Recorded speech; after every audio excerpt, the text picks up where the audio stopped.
गरीब की बारिश। शहर की कच्ची बस्ती में एक गरीब मजदूर कालू रहा करता था। कालू के घर में उसकी पत्नी जानकी थी। जानकी लोगों के घरों में झाड़ू पोछा करके कुछ पैसे कमा लेती थी और वहीं कालू किसी तरह मेहनत मजदूरी करके 2 वक्त की रोटी का जुगाड़ कर लेता था। कुछ दिनों से हो रही बारिश के कारण कालू की मजदूरी बंद हो गई थी। अरे जानकी, इस बार तो बरसात ने हद ही कर दी, रुकने का नाम ही नहीं ले रही। कुछ समझ में नहीं आ रहा, अगर इसी तरह काम पर नहीं गया तो 2 वक्त की रोटी का जुगाड़ कैसे होगा। अरे तुम चिंता क्यों करते हो, बारिश का क्या है, 1 आध दिन में रुक जाएगी और उसके बाद में फिर से काम शुरू हो जाएगा। अरे 3 दिन तो हो गए, बरसात तो रुक ही नहीं रही है और आगे भी रुकने के कोई आसार नहीं दिख रहे। तो क्या हुआ, तुम्हारा काम बंद हुआ है ना।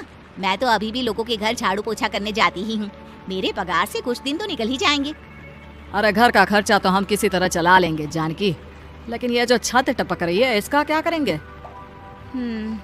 ये बात तो आपकी सही है। हमारी झोपड़ी अब काफी पुरानी हो चुकी है और इसके छप्पर में भी कई सारे छेद हो गए हैं। रात भर पानी टपकता रहता है। अरे मैं भी इसी बात से बहुत परेशान रहता हूँ, कहीं किसी दिन ज्यादा बारिश आ गई तो हमारी झोपड़ी टूटकर बिखर ना जाए। राम राम राम, ऐसी अशुभ बातें क्यों करते हो। अरे ऐसा कुछ नहीं होने वाला, ये झोपड़ी ही तो हमारा सब कुछ है। अगर यही नहीं रही तो हम जाएंगे कहाँ। ठीक है जानकी, जब तुम्हारी पगार मिल जाएगी तो कुछ पैसे बचाकर झोपड़ी के छप्पर की मरम्मत करवा लेंगे, शायद हमारी परेशानी कुछ कम हो जाए। ठीक है जी, अब ना ज्यादा परेशान मत हो। ये लो खाना खा लो और सो जाओ, सुबह मुझे भी जल्दी काम पर जाना है। जानकी और कालू अपनी झोपड़ी में सो गए। रात को अचानक से बहुत तेज बारिश शुरू हो गई। धीरे धीरे बारिश का पानी कालू की बस्ती में भरने लगा। पानी भरते भरते झोपड़ी के बाहर तक पहुंच गया था। सुबह के वक्त जब कालू और जानकी सोकर उठे, हे भगवान, ये क्या हो गया। बारिश का पानी तो हमारे घरों तक पहुंच चुका है। अब मैं काम पर कैसे जाऊंगी। रहने दो जानकी, तुम आज काम पर मत जाओ। ऐसे पानी से निकल कर जाओगी और बीमार पड़ गई तो लेने के देने पड़ जाएंगे। लेकिन अगर नहीं गई तो मालकिन लोग नाराज हो जाएंगे। आप जानते हैं ना, बड़ी मुश्किल से 1 दिन की छुट्टी भी नहीं देती है। अरे लेकिन जानकी, झोपड़ी के बाहर तो पूरी बस्ती में पानी भरा है, तुम जाओगी कैसे। जानकी जैसे तैसे करके काम पर चली जाती है, लेकिन अगले दिन फिर से बहुत ज्यादा बारिश होती है और बस्ती में ज्यादा पानी भर जाता है। आज तो मैं तुम्हें किसी भी तरह काम पर नहीं जाने दूंगा। अरे अगर तुम्हें कुछ हो गया तो क्या होगा। ठीक है, तुम ठीक ही कहते हो, आज नहीं जाती। अगर मालकिन नाराज हो गई तो मना लूंगी किसी तरह। अरे मनाने वाली क्या बात है, जब तुम बताओगी कि हमारी झोपड़ी में पानी भर गया है तो वो खुद ही समझ जाएंगे ना। अगले 2 दिन तक तेज बारिश होने की वजह से जानकी, कालू और आसपास की बस्ती में रहने वाले सभी लोगों के घरों में पानी भर जाता है, जिसकी वजह से जानकी काम पर नहीं जा पाती। और 3 दिन के बाद जैसे ही जानकी काम पर पहुंचती है, कहाँ थी तुम? पिछले 3 दिनों से काम पर क्यों नहीं आई? मेम साहब क्या बताऊं, इतनी ज्यादा बारिश हो रही थी, हमारी पूरी बस्ती में पानी भर गया है और उससे भी ज्यादा तो मेरी झोपड़ी के अंदर पानी भर गया। आप ही बताइए कैसे आती मैं। इसका मतलब ये हुआ कि बारिश होगी तो तुम काम पर नहीं आओगी। ना ना, मेरे कहने का ये मतलब नहीं था मेम साहब। तुम जानती भी हो 3 दिन से कितनी परेशानी हो रही है मुझे, सारा काम मुझे खुद करना पड़ा। माफ कर दीजिए मालकिन जी, पर मैं क्या करती, आने के लिए रास्ता ही नहीं था, सब जगह पानी भरा हुआ था।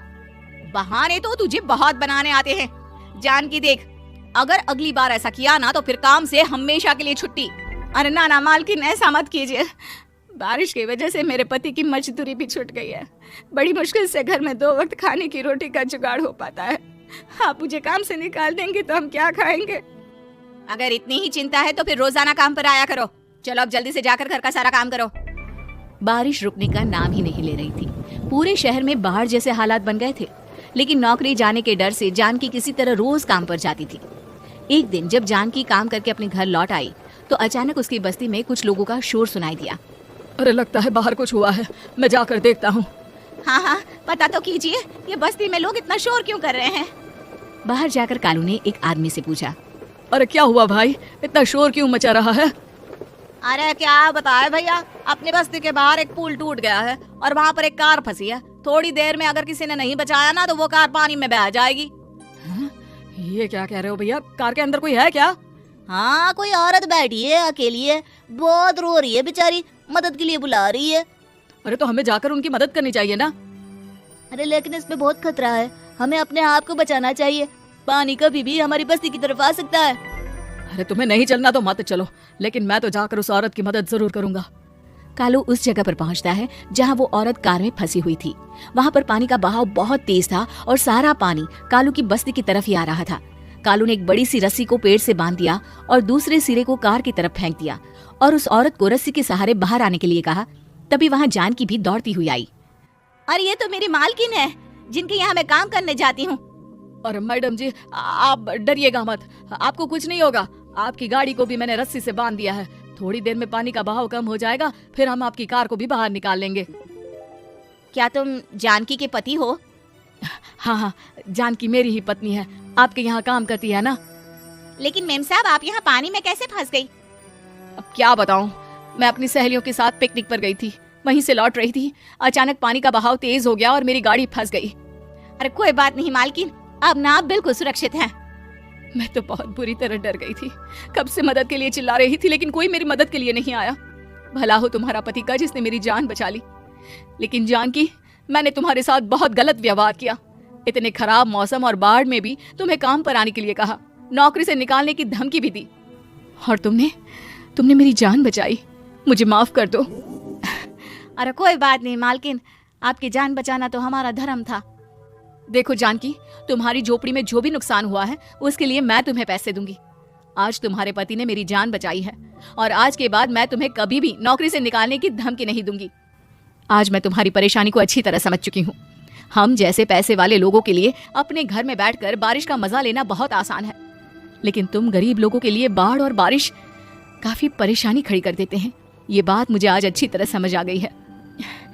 आपका बहुत बहुत धन्यवाद मालकिन।